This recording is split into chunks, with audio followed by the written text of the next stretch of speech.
I think Hollywood is starting to understand releasing movies in theaters might be a good idea.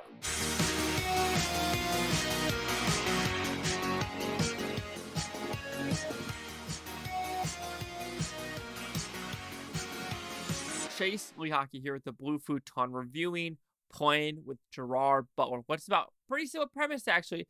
We are on New Year's Eve / New Year's Day, and Gerard Butler is a pilot. Do do do do do do. 14 passengers in the back. Lightning strike. Pew! And now he landed on a horrible island in the Philippines that no government's in charge of, just rebels and criminals. And Gerard Butler needs to get his passengers out alive, with help, of course. So, did I like this film? I thought it was a pretty fun white knuckle thriller that I'm glad I saw it in theaters. Yes, did it have a direct video vibe to it? Yes, with some of the kills and some of the things which they kind of push back. But then Gerard Butler is in the action. It looks like he's doing 90% of the stunts. And overall, there is a solid action set piece at the end where you're like, damn, this is filmed actually pretty good. So with that, let's talk about the positives of the film. I think a movie like this is straightforward, to the point. Plane, passengers, bad guys, special ops comes in, shit goes down. And it's one of those stories where you're like, yep, it conceives completely correctly, and it's the right way it wants to be told. And continuing on with that, you could talk about the violence of the show. Yes, that could be some of the positive and negatives for some people, thinking that the violence could be a little bit more R-rated. I mean, this is a solid R, nothing more, nothing less. There are some solid sniper kills at the end, but there is something at the very, very end with the wheel well that I really wish went total gore fest. But I understand why it didn't.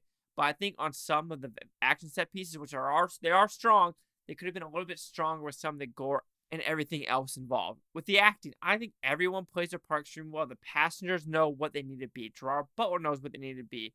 The convict knows what he needs to be. The special forces, the people at the Trailblazer Center know what they need to be. And people have been complaining that they didn't like the back and forth of like Gerard Butler, the people at the headquarters, Gerard Butler, people at the headquarters. But I think the people at the headquarters actually add a little bit of depth to it behind the scenes of like what are, regular Joe people willing to hire versus what are corporations willing to do. Like, are corporations more worried about, oh my God, vision, or it's more of like, what do you really care about? Vision or profit?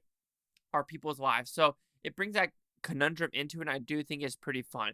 So when going to the negatives of the film, yeah, you could talk about some of the directing is okay with some of the action set pieces. The script is by the books, and the action is good, but then the whole premise does feel like a straight to, voodoo type of Lionsgate film, which is very interesting because a lot of Lionsgate films, like, yeah, the Nicolas Cage one, The Old West, and if you look at voodoo, there's a lot of Lionsgate movies that are, no joke, straight to voodoo, straight to voodoo, straight to voodoo. And Plane could have been one of them, and it probably was, but I'm guessing some screenings were like, yeah, we could probably make some money with this. And on a $20 to $25 million budget, if I'm not mistaken, and we're already at $14 million, not even going into the second weekend. And in the second weekend, my theater is pretty packed, so I could see it making some decent money.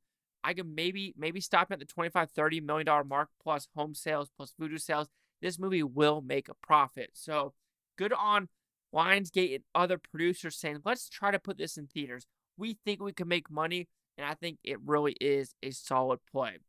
So overall, Plane, it is a R-rated action film that is fun. It's white knuckle. It does keep you oh shit moments of the plane going down. Will they make it out alive? Where are they trying to go? Even though you could say some of the plane CGI isn't the greatest, understand when you have a $20-25 million budget, it's something I could, just put on the back of my brain to know that it wasn't the biggest budget movie. But if you just want a good action movie with turning your brain off, you can't go wrong with Plane. So Plane will receive a 4 out of 5 of Futon. It goes at 80%.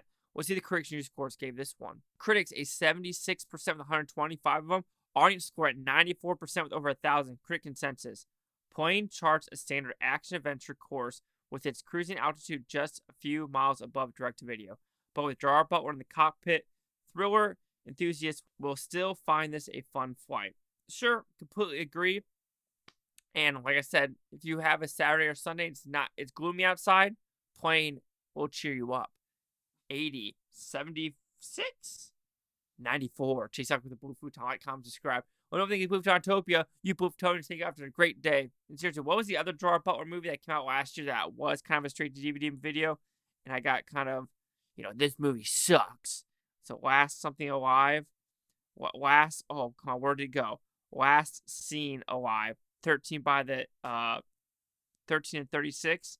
I think I gave it a 60%. Hey, I've seen 237 movies last year. It's not that bad, I promise you.